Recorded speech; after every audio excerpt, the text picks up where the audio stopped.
यो त अपरझट किताब बेच्दै गरेको मान्छेलाई यहाँ ल्याएर मन्त्री बनाइदिएपछि अपरझट अब अहिले नै यो गर्छु भन्ने कुरा चाहिँ नसोध्नुहोस् तपाईँहरूले। पहिलो काम चाहिँ मन्त्रालयमा गएर अब के छ त्यो कुरा बुझ्ने हो। राजनीतिमा हाम फालेको मान्छेले बाहिर निस्कन खोज्दैन। अब तपाईँ 6 महिना पछाडि के गर्नुहुन्छ? अब निस्किने नेपाली जनताले निशुल्क शिक्षा पाउँछन् त अब मन्त्री हुँदाखेरि? अरे म मन्त्री हुँदैमा निशुल्क शिक्षा कसरी दिने? म भगवान हो र भनेको। एउटा न एउटा त केही त राम्रो काम त केही न केही होला त नि, गरौँला। अहिले नै कसरी भन्ने त्यो पत्रकारहरूले नबेल्नु न हो। मन्त्री होइन, अब एउटा जिम्मेवारी, एउटा भनौँ न एउटा औपचारिक रूपमा मन्त्री भएको हो, तर व्यवहारमा चाहिँ म मन्त्री हुँदैन। सेवा सुविधाहरू छोडिरहनु भएको छ, हजुरको के छ त्यस्तो मन्त्रीहरू बन्दै गर्दाखेरि? अब सेवा सुविधा मलाई केही पनि चाहिन्न।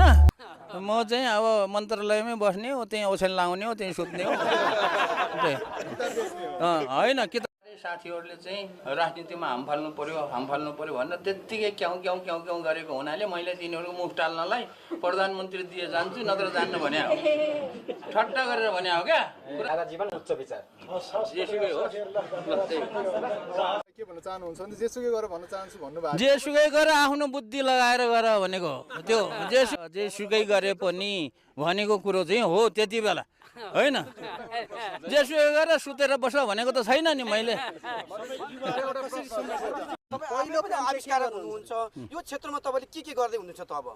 अब के गरिन्छ भन्ने कुरा त अहिले भन्ने कुरा होइन क्या।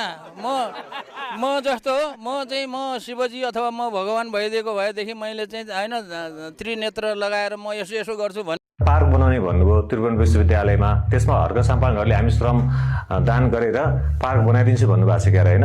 हर्क सम्पाङको टोलीहरू पनि छन् र त्यो चाहिँ उनीहरूले पार्क बनाउने, उनले झाडी फाड्ने हो क्या अहिले।